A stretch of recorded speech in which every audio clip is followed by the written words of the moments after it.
샬롬, 안녕하세요. 저는 성균관대 18학번 이시온 순장이라고 합니다. 곳곳의 캠퍼스에서 축제가 한창인 시기인데요. 저는 그 무엇보다도 종강호에 있을 여름 수련회가 가장 기대가 됩니다.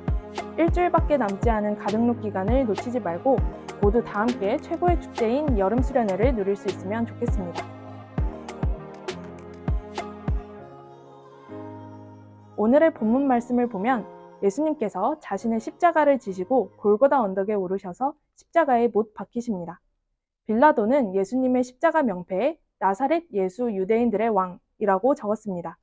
빌라도가 예수님이 정말로 유대인들의 왕이라고 생각하여 그렇게 적었던 것일까요? 그렇게 보기엔 어려울 것 같습니다. 지난 본문 말씀들을 되돌아보면 빌라도는 논란의 대상이었던 예수님의 사형 판결을 본인이 직접 선고하는 것을 꺼려했습니다. 그러나 유대인 종교 지도자들의 강요와 협박에 의해 결국 예수님께 십자가형을 내릴 수밖에 없었습니다. 이 때문에 빌라도는 유대인 종교 지도자들과 신경전을 벌이고 있었고 유대인을 조롱하기 위해 이 명패를 사용한 것으로 보입니다. 로마법에 따르면 십자가형은 일반 시민들에게는 내려지지 않는 것으로 노예나 최악의 범죄자들에게만 선고되는 형벌이었습니다. 그런 최악의 형벌을 유대인의 왕이라는 사람이 받고 있다는 사실을 지나다니는 모두가 볼 수 있도록 3가지 언어로 명패에 적어놓은 것은 유대인을 향한 엄청난 조롱이었던 것이기 때문입니다. 이것을 보고 유대인 종교 지도자들은 빌라도에게 유대인들의 왕이 아니라 자칭 유대인들의 왕이라고 바꿔 적어줄 것을 요구합니다. 그러나 빌라도는 그 요구를 거절하여 최종적으로는 유대인들의 왕이라는 명패가 예수님의 머리 위에 걸리게 되었습니다.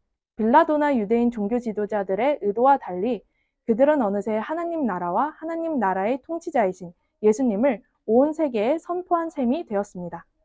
그들은 알지 못했지만 예수님은 십자가에 달려 죽어가시면서 자신이 왕으로 다스리시는 하나님 나라를 세워가고 계셨기 때문입니다.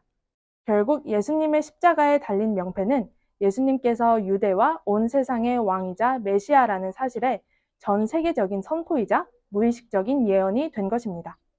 이처럼 하나님께서는 우리가 모르는 사이에도 우리를 사용하셔서 당신의 뜻을 이루어 나가십니다. 노예나 최악의 범죄자들이 신문받고 십자가를 지고 가며 형을 집행하는 집행장을 한번 떠올려 봅시다.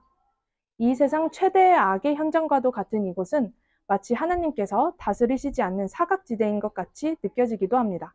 그러나 놀라우신 하나님께서는 이 어둡고 끔찍하고 치욕적인 공간과 순간마저도 전적으로 주관하고 계시며 바로 이곳에서 측량할 수 없는 선을 일으키셨습니다.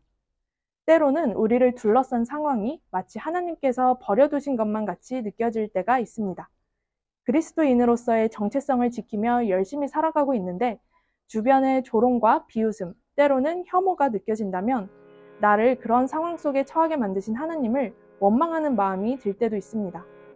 하지만 이처럼 겉으로 보기에는 최악의 상황인 것처럼 보이는 때에도 우리가 의식하지 못하는 사이 모든 것을 주관하시며 자신의 뜻을 이루어 가시는 하나님을 믿고 경외하며 살아가는 저와 풍삼 독자 여러분 되시기를 소망합니다.